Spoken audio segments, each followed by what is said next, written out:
Alors, comme vous l'aurez compris, aux chahuteuses, et en règle générale, que ce soit dans la sexualité, dans le militantisme, dans le développement personnel, il y a une discipline quand même qu'on trouve un peu centrale, primordiale, importante, et qu'on se dit que potentiellement, si les gens maîtrisaient un peu mieux cette discipline, les choses se passeraient mieux. Ça commence par un C. Oui, la communication. Alors, il y a des grands praticiens de la communication non violente, on ne va pas se lancer dans un débat sur la communication non violente, mais en tout cas, on se rend compte que dans la plupart des romans historiques, des grands films qui ont marqué l'histoire du 7e art, dans tous les grands conflits qui ont marqué notre histoire, à chaque fois, ça commence avec un problème de communication. Bon, alors de là à se dire que si tout le monde savait communiquer, on se ferait chier, peut-être, mais bon, j'aimerais qu'on se pose la question une fois qu'on y sera, hein, histoire de ne pas anticiper les problèmes. Bref, nous avons la chance ce soir, au pied levé, parce qu'elle fait partie de nos sauveuses devant l'Éternel, sauveuses intercosmiques devant l'Éternel, c'était exactement ça le titre qui lui a été décerné ce soir. C'est déjà une de nos sauveuses intergalactiques devant l'Éternel parce qu'elle a accepté de prendre la coprésidence et donc de participer à revigorer l'association depuis l'intérieur. Elle a pour réputation d'être la femme la plus chaude de Rouen sans aucun mauvais jeu de mots. Et elle vient justement dans une robe absolument somptueuse et indécente, de sexiness, de badassitude, nous parler de communication, bien évidemment. Je vous demande d'applaudir très, très chaleureusement Marianne, s'il vous plaît.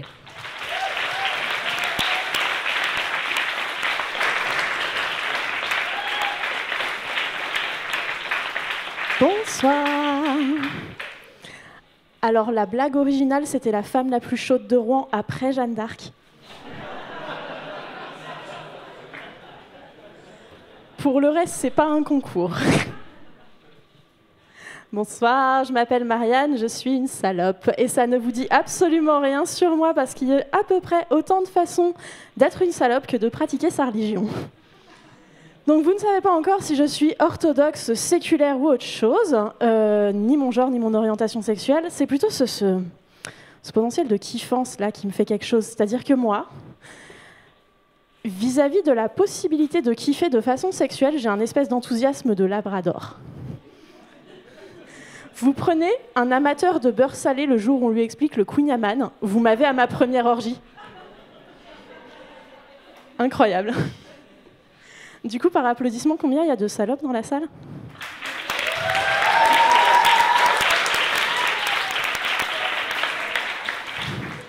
Je vous aime. Et vous vous en doutez, ça donne lieu à des explorations, des apprentissages, de la lecture de bouquins, du quand on aime, on ne compte pas. C'est ma profession d'ailleurs, maintenant je suis sexothérapeute spécialisée dans les BDSM et polia. Vraiment salope professionnelle. Et il y a vraiment toujours quelque chose à apprendre d'une salope, et aujourd'hui j'aimerais vous ramener quelques petites histoires de communication. Alors, je sais que ça peut être troublant de voir une fille aussi canon vous parler de sexe avec des termes explicites comme ça, et je vous jure que c'est pas une opération téléphone rouge et qu'il y a une leçon à en tirer. Donc si jamais c'est trop, on prend une grande respiration, éventuellement on ferme les yeux, on se concentre sur ses pieds, ceux qui viennent régulièrement sont au courant, ça va bien se passer. La première, c'était le petit matin qui suivait une longue et merveilleuse nuit. Et de mémoire, je crois que monsieur n'avait pas orgasmé la veille. Ce qui expliquerait probablement pourquoi est-ce que j'étais aussi focalisée sur son plaisir là.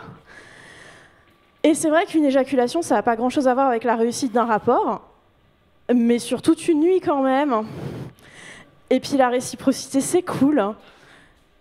Et j'aime bien les feux d'artifice.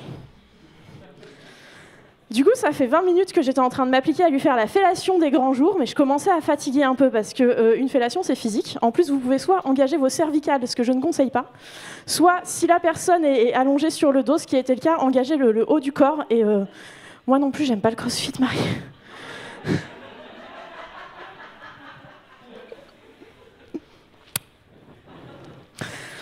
Et l'horloge commençait à me dire que j'allais être en retard au travail, quoi. Donc,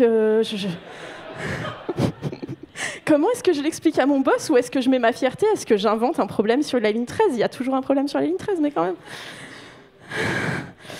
Et bon, je décide de prendre les choses littéralement en main. Et moi, ma technique, le fatalité pour ceux qui jouent à Mortal Kombat, on vous a trouvé.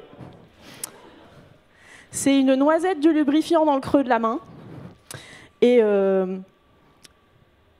tous les mouvements. Donc il y a eu le... Bah, bien sûr. Il y a eu le... J'aime beaucoup jouer avec l'attention des gens, c'est un thriller. Il y a eu le... Il les fait sauter au plafond d'habitude. Je comptais beaucoup sur celui-là, je dois dire. Et de Guerlas, quand celui-ci n'a pas marché, il y a eu le...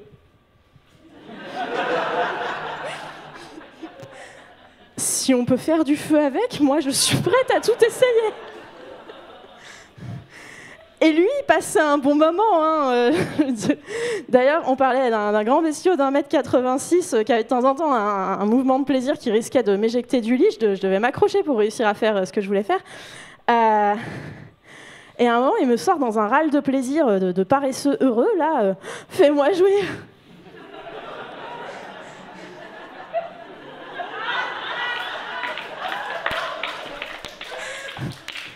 Mais tu crois que je fais quoi?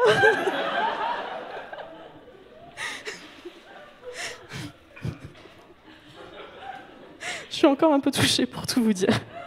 Donc je ravale mon désespoir parce que c'est pas le moment et à la place je dis comment?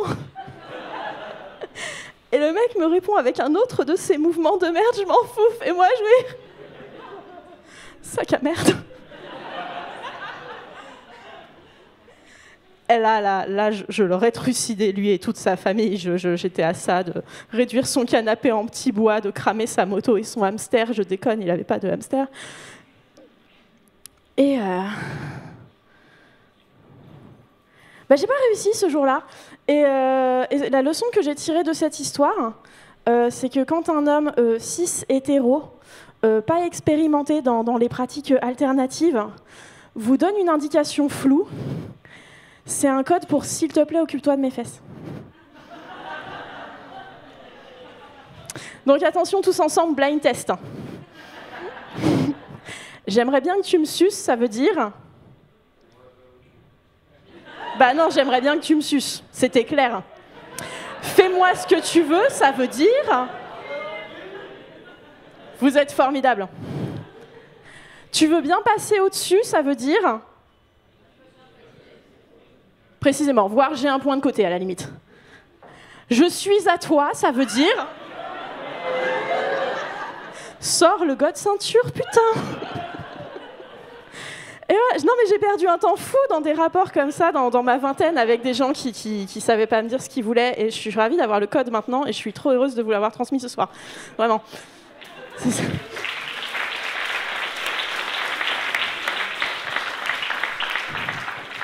Ah, vos 15 € ont été rentabilisés, là. Hein. Entre les conseils matrimoniaux, l'explosion de l'intervenante précédente qui était sublime, et ça, là, franchement. Allez, ma deuxième petite histoire. Et on rentre dans le domaine du non-verbal. Et je vais prendre mes notes parce qu'elle est récente. C'était quelqu'un qui n'arrivait pas à être rassuré si sa partenaire ne faisait pas beaucoup de bruit, en fait. Ce qui peut être gênant. Donc, si jamais j'avais l'air de me détendre, subitement, il y avait une poussée un peu trop forte, un peu trop brutale, un peu trop profonde qui arrivait pour m'arracher un... Et il était content. Moi, je pense que c'est un comportement qui est né de l'angoisse, en fait. Je pense que c'est une personne qui a besoin d'être rassurée sur sa virilité et sur le fait qu'on le sent. Je pense que cette personne était en fait en pleine crise d'angoisse existentielle et qu'il essayait de se rassurer en me poignardant le col de l'utérus. Genre, qu'est-ce que je peux faire? Tu veux un câlin? Enfin, je sais que tu as besoin d'un câlin. Et j'en suis au stade où j'avais envie de voler les aides auditives de mon papy pour les lui glisser subtensiblement dans l'oreille. Je tiens à dire que mon frère et ma sœur sont au premier rang. Donc quand je parle des aides auditives de mon papy, ils sont 100% avec moi. Oui, j'avais envie qu'en fait, il commence à s'éduquer au soupir, vous voyez. J'avais envie de le descendre d'un registre en termes de volume pour le ramener à la subtilité. Marcher avant de courir, voilà. Ou s'il foirait vraiment et qu'il me faisait mal, que je crie et que ça lui fasse très très très très mal aux oreilles, l'un ou l'autre. Bon, allons dans les chouettes histoires. Tout le monde n'est pas aussi obtus dans les niveaux de sexualité. Et le plus bel exemple de communication que j'ai eu de ma vie, c'était du non-verbal dans une orgie. C'était un tas de gens joyeux. Et à un moment, je ne sais pas ce qui s'est passé. Vous savez, les flux de population dans un tas de gens, ça peut être assez aléatoire. On commence au milieu, on se retrouve à la périphérie. Subitement, il y a 5 personnes de plus qui sont arrivées. Pas d'explication, mais moi, j'en avais eu assez, donc je m'extrais. Et je prends un petit temps pour regarder ces gens beaux et chouettes et que j'aime fort se faire du bien. Et j'avoue que l'émotion me prend. Et quelqu'un qui peut-être vivait la même chose à l'autre bout de la pièce croise mon regard et me dit. Et je dis. Et il a ressauté dans le tas de gens. Pas gênant, pas un mot, pas oppressif, c'est fantastique. J'aimerais d'ailleurs vous signaler, si un jour vous êtes dans un tas de gens, que la redirection, ça veut dire c'est chouette, mais pas là. Et que ça veut dire arrête ça tout de suite. Ça peut servir.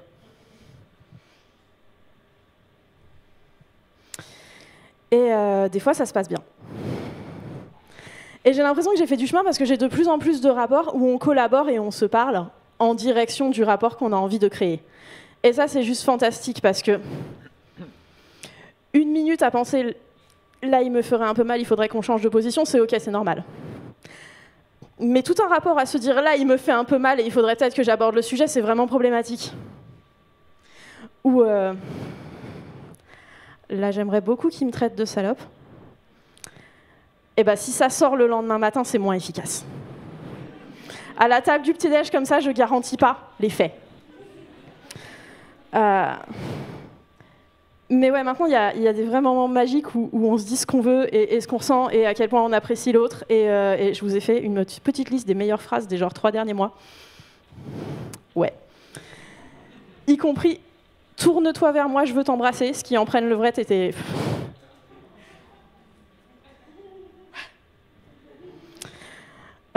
Vas-y, c'est ton tour. Incroyable. Ralentis, je vais jouir. Mais aussi, change rien, je vais jouir. Et je suis vraiment désolée de t'en avoir mis dans l'œil.